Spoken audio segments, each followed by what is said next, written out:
Assalamualaikum warahmatullahi wabarakatuh. Masih bersama saya Ibu Urosayekti pada pembelajaran kimia kelas 11. Pembahasan kali ini adalah tentang jenis-jenis entalpi reaksi. Sebelumnya, kita lihat dulu tujuan pembelajaran. Tujuan pembelajaran kali ini adalah: 1. Menjelaskan pengertian entalpi pembentukan. 2. Menjelaskan pengertian entalpi penguraian. 3. Menjelaskan pengertian entalpi pembakaran. Dan keempat, menjelaskan tentang kalorimeter.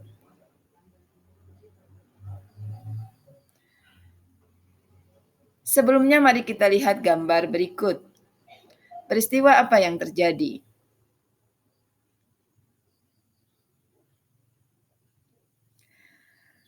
Pada pertemuan yang lalu, kita sudah mempelajari tentang entalpi. Entalpi adalah banyaknya energi yang dimiliki oleh suatu sistem. Kemudian, apa hubungannya dengan gambar tersebut?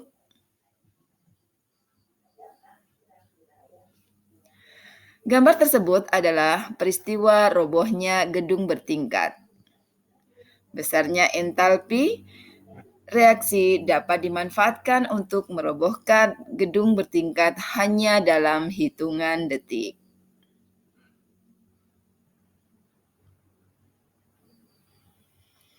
Entalpi merupakan besaran fisis yang nilainya dipengaruhi oleh jumlah dan wujud zat, serta dipengaruhi oleh lingkungan, terutama oleh suhu dan tekanan.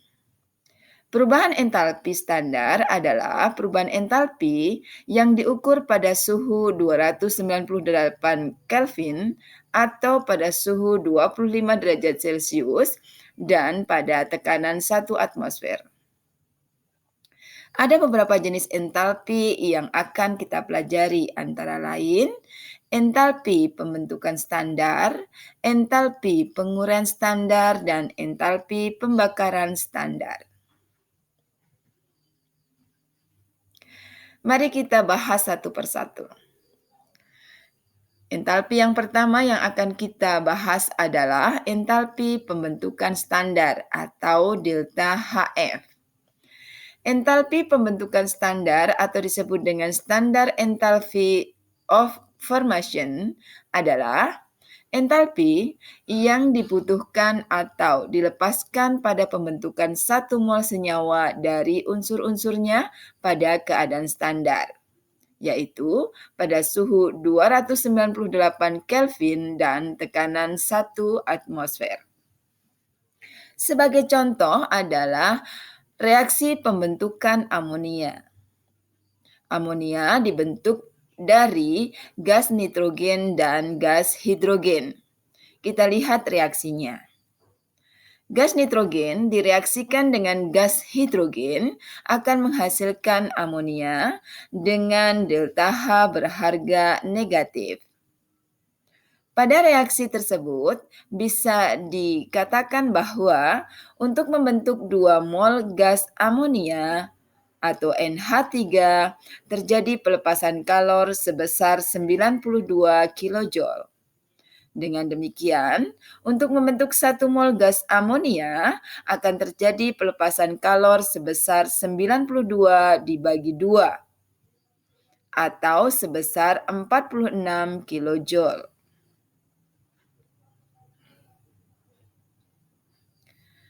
Perubahan entalpi yang kedua adalah entalpi penguraian standar atau delta HD. Entalpi penguraian standar atau standar enthalpy of decomposition adalah entalpi yang dibutuhkan atau dilepaskan pada penguraian 1 mol senyawa dari unsur-unsurnya pada keadaan standar, yaitu pada keadaan 298 Kelvin dan tekanan 1 atmosfer, atau pada suhu 25 derajat Celcius dan tekanan 1 atmosfer. Sebagai contoh adalah pada reaksi penguraian air. Reaksinya adalah sebagai berikut.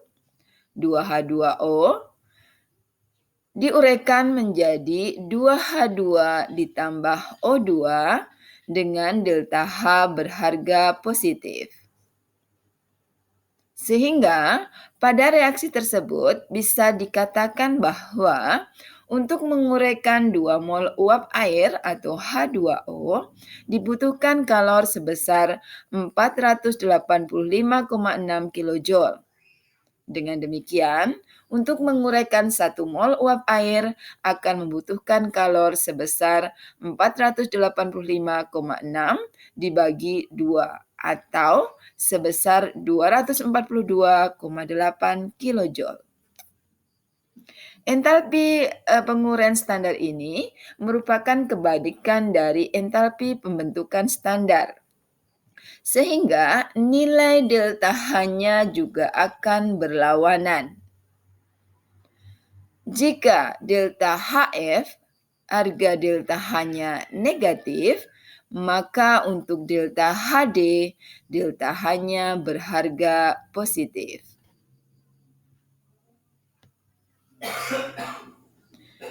Yang terakhir adalah entalpi pembakaran standar atau delta HC, atau disebut juga dengan standar enthalpy of combustion. Entalpi pembakaran standar adalah perubahan entalpi yang dibutuhkan atau dilepaskan pada pembakaran sempurna 1 mol zat yang diukur pada keadaan standar, yaitu pada keadaan di mana suhu 298 Kelvin dan tekanan 1 atmosfer, atau pada suhu 25 derajat Celcius dan tekanan 1 atmosfer. Contohnya adalah pada reaksi pembakaran metanol. Pada reaksi pembakaran metanol dibutuhkan oksigen dan akan menghasilkan karbon dioksida dan uap air. Reaksinya adalah sebagai berikut. 2CH2OH plus 3O2 menghasilkan 2CO2 plus 4H2O dengan delta H sama dengan negatif 1277 kilojoule. Pada reaksi tersebut, bisa diartikan bahwa untuk membakar sempurna 2 mol metanol menghasilkan kalor sebesar 1277 kilojoule. Dengan demikian, pada pembakaran 1 mol metanol akan menghasilkan kalor sebesar 1277 dibagi 2 atau sebesar 638,5 kilojoule.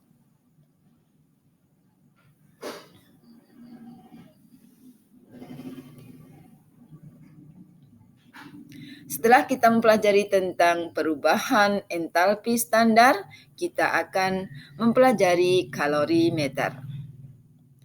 Kalorimeter adalah merupakan suatu alat yang digunakan untuk mengukur jumlah kalor yang terlibat dalam suatu perubahan atau reaksi kimia. Pada kalorimeter, terjadi perubahan energi dari energi listrik menjadi energi kalor sesuai dengan hukum kekekalan energi yang menyatakan bahwa energi tidak dapat diciptakan dan energi tidak dapat dimusnahkan.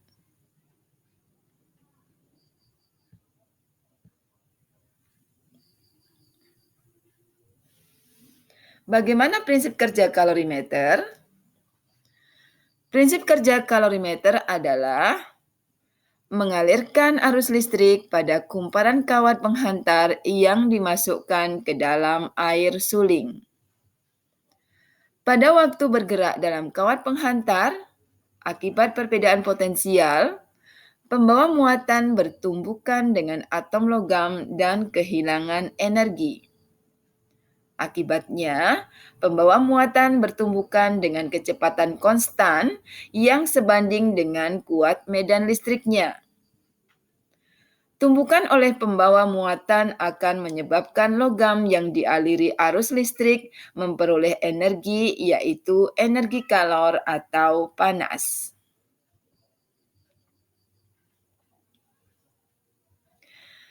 Mari kita bahas tentang jenis kalorimeter. Ada dua jenis kalorimeter yang akan kita bahas. Yang pertama adalah kalorimeter boom dan yang kedua adalah kalorimeter sederhana. Kita bahas dulu untuk kalorimeter boom. Kalorimeter boom merupakan kalorimeter yang khusus digunakan untuk menentukan kalor dari reaksi-reaksi pembakaran. Kalorimeter ini terdiri dari sebuah boom atau tempat berlangsungnya reaksi pembakaran. Terbuat dari bahan stainless steel dan diisi dengan gas oksigen pada tekanan tinggi. Dan sejumlah air yang dibatasi dengan wadah yang kedap panas. Reaksi pembakaran yang terjadi di dalam boom akan menghasilkan kalor dan diserap oleh air dan boom.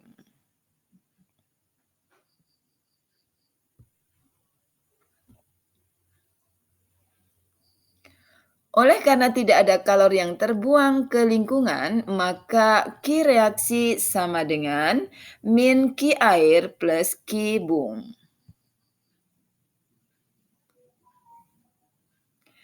Jumlah kalor yang diserap oleh air dapat dihitung dengan rumus Q air sama dengan M kali C kali delta T, di mana M sama dengan massa air dalam kalorimeter, C sama dengan kalor jenis air dalam kalorimeter, dan delta T sama dengan perubahan suhu.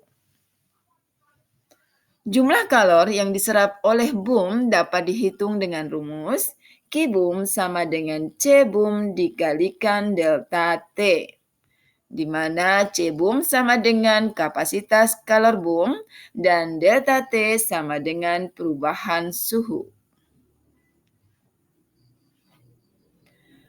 Reaksi yang berlangsung pada kalorimeter boom berlangsung pada volume tetap, atau perubahan volumenya sama dengan 0. Oleh karena itu, perubahan kalor yang terjadi di dalam sistem sama dengan perubahan energi dalamnya. Delta E sama dengan Q plus W, di mana W sama dengan negatif P dikalikan delta V. Jika perubahan volume sama dengan 0, maka harga W juga sama dengan 0. Sehingga rumus di atas bisa ditulis delta E sama dengan Q. Kalorimeter yang kedua adalah kalorimeter sederhana. Kalorimeter ini biasanya dipakai untuk mengukur kalor reaksi yang reaksinya berlangsung dalam fase larutan. Misalnya reaksi netralisasi asam dan basa, atau pada pelarutan dan pengendapan. Kalorimeter sederhana terbuat dari gelas styrofoam. Pada kalorimeter ini, kalor reaksi sama dengan jumlah kalor yang diserap atau dilepaskan larutan, sedangkan kalor yang diserap oleh gelas dan lingkungan diabaikan.